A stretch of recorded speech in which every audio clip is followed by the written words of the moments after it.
आज एक मुख्तसर सी बात मैं उस शख्सियत के बारे में करने जा रहा हूँ जो हमारे घर का सबसे ज़्यादा परेशान और मेरे नज़दीक सबसे ज़्यादा इस वक्त गमज़दा और परेशान शख्स होगा हमारे घरों में। वो है वालिद। इस वक्त इससे ज़्यादा परेशानी और टेंशन शायद किसी को भी नहीं होगा। और उसको परेशानी और टेंशन किसकी होगी? अपनी फैमिली की होगी। सिर्फ चाहे वो मज़दूर है, ख्वाह वो नौकर है, ख्वाह वो सेठ है, ख्वाह वो अमीर है, ख्वाह वो गरीब है, यानी उसके बच्चों को इतनी परेशानी नहीं होगी। मैं नहीं समझता कि घर का कोई फ़र्द इस फ़र्द से ज़्यादा परेशान होगा। और इसकी परेशानी क्यों है कि मेरी बीवी बच्चों का क्या बनेगा। ये अपने लिए नहीं, यानी कि अगर आप किचन में कुछ पका रही हैं या आप कोई घर में कुछ ऐसी चीज़ है जो आपके लिए ज़िंदगी गुजारने के लिए है, तो वो एक रोज़गार और एक कमाने के ज़रिए आती है। आपकी यूटिलिटीज़ बिल अदा हो रहे हैं तो वो एक रोज़गार और कमाने के ज़रिए आ रहे हैं। और उसका जो मेन ज़रिया है रोज़गार का, वो घर का वो मर्द है जिसे वालिद कहा जाता है। नॉर्मल वो वालिद ही होते हैं, ये बाप है। वो सोच रहा है कि क्या बनेगा, मेरे बच्चों का क्या बनेगा, मेरे कल का क्या बनेगा। तो मेरी दरख्वास्त ये है कि आज इस शख्स को जो हमारे लिए परेशान और गमज़दा अपने घर में बैठा है कि काश के जल्दी ये सब कुछ खुल जाए और मैं जल्दी बाहर जाऊं और जल्दी बाहर जाकर अपने घर वालों के लिए, रमज़ान शरीफ है, इनके लिए खाना लाना होगा, इनके लिए कपड़े लेने होंगे, कल ईद का टाइम आएगा, मेरी जॉब चली जाएगी तो क्या हो जाएगा, ये हो जाएगा तो क्या हो जाएगा, वो हो जाएगा तो क्या हो जाएगा। अच्छा, घर में बीवी बच्चे बात करते हैं, कहते हैं टेंशन नहीं लो, मैं हूँ ना, परेशान होने की क्या बात है, मैं इंशाल्लाह कर लूँगा, अल्लाह ने चाहा तो, मैं हूँ ना, आप तसल्ली रखें। ये आपको तसल्ली दे रहा हो, शायद हो सकता है इसको नींद ना आती हो। ये आपके लिए खाने का अरेंज कर रहा हो सकता है इसको भूख ना लगती हो। ये आपके लिए सोच रहा है लेकिन अपने लिए नहीं सोच रहा। ये घर में एक फ़र्द है जिसको वालिद कहा जाता है, जिसको बाप कहा जाता है।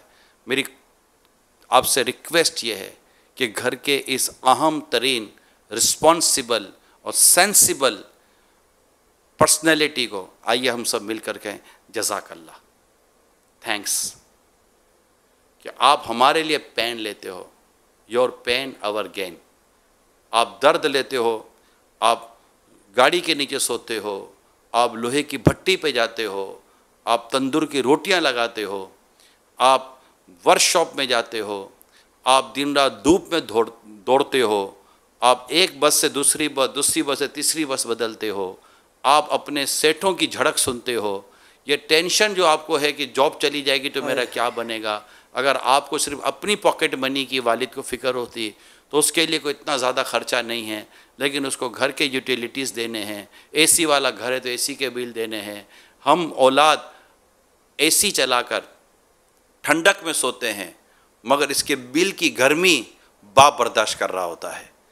ये सारी चीज़ें जो टेंशन, जो पेन है, उस जिस शख्स को है, उस शख्स का घर के अंदर एक नाम है अब्बू, वालिद, डैड, माय फादर। मेरा वालिद नहीं है, अल्लाह इनको गरीक रहमत फरमाए। अब्दुल हबीब भाई के वालिद नहीं है, अल्लाह उनको भी गरीक रहमत फरमाए। हमने देखा है कि बाप किस तरह अपनी औलाद के लिए पेन लेता है, सेविंग करता है, बेटियों को देख देख कर सोच रहा होता है प्लानिंग क्या होगी, बेटों के लिए सोच रहा होता है, बेटे की तालीम, बेटी की तरबियत, बेटी की पढ़ाई, बेटी का हुनर, बेटे का फ़न। जब बेटा परेशान होता है तो एक उसके घर में एक सहारा, एक आसरा है जिसके पास जाकर वो अपना दर्द, अपना पेन उधर उंडेलता है। वो अपने बेटे का दर्द, अपना पेन ये लेकर कहता है, बेटा don't worry, be happy, I am with you, मैं तुम्हारे साथ हूँ बेटा, क्यों फिक्र करते हो। जब एक बेटा अपने बाप से ये आवाज़ सुनता है कि बेटा मैं तुम्हारे साथ हूँ, उसका सीना चौड़ा हो जाता है, मेरा बाप मेरे साथ है, आई एम नॉट अलोन, मैं अकेला नहीं हूँ। अगर बीवी परेशान हो और जब परेशानी की हालत में कुछ बात करती है तो शौहर कहता है क्यों टेंशन लेती हो, मैं हूँ ना आपके साथ। बीवी को तसल्ली हो जाती है। बेटी कहती है अबू क्या होगा, अबू कहते हैं बेटा don't worry, I am here, no fear, नहीं आओ, क्या डरने की ज़रूरत है। वो तसल्ली देता है आपको, वो आपकी फ़िक्रों को ले लेता है, आपकी परेशानियों को ले लेता है, आपके टेंशन को ले लेता है। वो ईद के दिनों में आपके लिए कपड़े बनवा लेता है, अपने लिए बाज़ों का इग्नोर कर लेता है। जब खाना खाने का वक्त होता तो वो आपकी तरफ निवाले, रोटियां, बोटियां, आलू आपकी तरफ बढ़ा देता है, खुद अपनी प्लेट से कंप्रोमाइज़ कर लेता है। मेरी औलाद पेट भरकर खाएगी, बाप खुश हो जाता है कि औलाद खा रही है, घर में ये सब देता है, बाप खुश हो जाता है। ये घर का एक फ़र्द है जिसका नाम अब्बू है, जिसका नाम डैडी है, जिसका नाम वालिद है। इस लॉकडाउन में जो सबसे ज़्यादा पेनफुल पर्सनैलिटी होगी, ये वो घर का फ़र्द, वो मर्द है जिसे अपने घर को चलाने का टेंशन है। ये वालिद भी हो सकते हैं, ये शौहर भी हो सकते हैं, दादा भी हो सकते हैं, लेकिन जर्नली तौर पर एक वालिद की एक पर्सनैलिटी है जो एक घर के अंदर इस वक्त बहुत ज़्यादा शफल कर रही होगी, परेशान होगी, सोचती होगी, फ़ोन कर करके पूछती होंगे।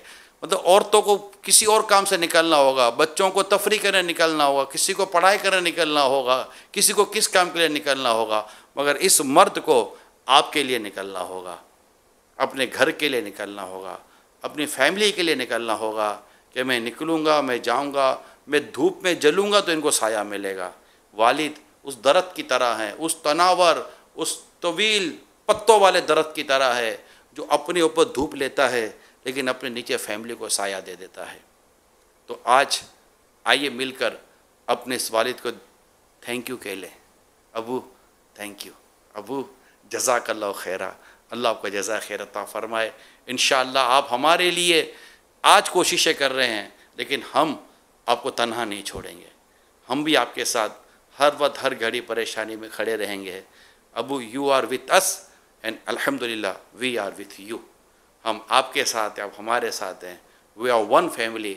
इंशाल्लाह मिलकर अबू गम बांटेंगे। मेरा आज ये मैसेज अबू के लिए था, वालिद के लिए था कि आइए अपने वालिद साहब को हम एक किसका कहते हैं खराज तहसीन पेश करते हैं। और इसमें एक जी बिल्कुल बिल्कुल उनका थैंक यू ज़रूर बनता है।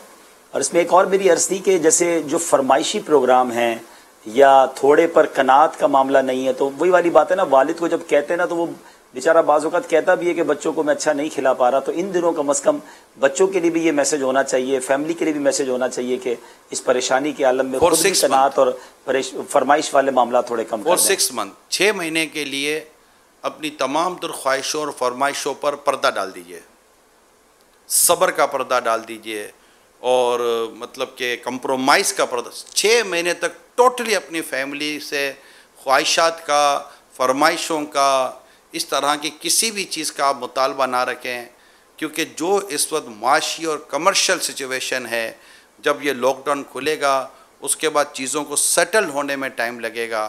यानी यूँ समझिए कि जैसे कि आप नए घर में शिफ्ट होते हो ना, तो उस टाइम पर कोई बहुत सुखी रुखी ये इस वक्त गुजारा कर लेते हो कि बस ये अभी तो नया घर है, सेटल होते होते टाइम लगेगा। फिर थोड़ा किचन सेट होता है, फिर किचन सेट हो जाने के बाद फिर कुछ चीज़ें आती हैं, फिर आप अपनी मर्ज़ी का खाना पकाते हो। तो अभी यूँ समझिए कि world, all over the world almost ये अनसेटल्ड है और बिल्कुल डिसबैलेंस हुई हुई है सारी ज़िंदगी और पूरी माशरत। लिहाजा इसमें तमाम तर फैमिली मेम्बर से मेरी दरख्वास्त है कि नो डिमांड, नो डिज़ायर्स, ख्वाहिशात को, मुतालबों को बिल्कुल इसको डिमोलिश कर दें और एक नॉर्मल और नॉर्मल लाइफ की तरफ जाएं। यकीन माने आप भी पुरसुकून रहेंगे और आपके घर के दीगर अफराद पुरसुकून रहेंगे।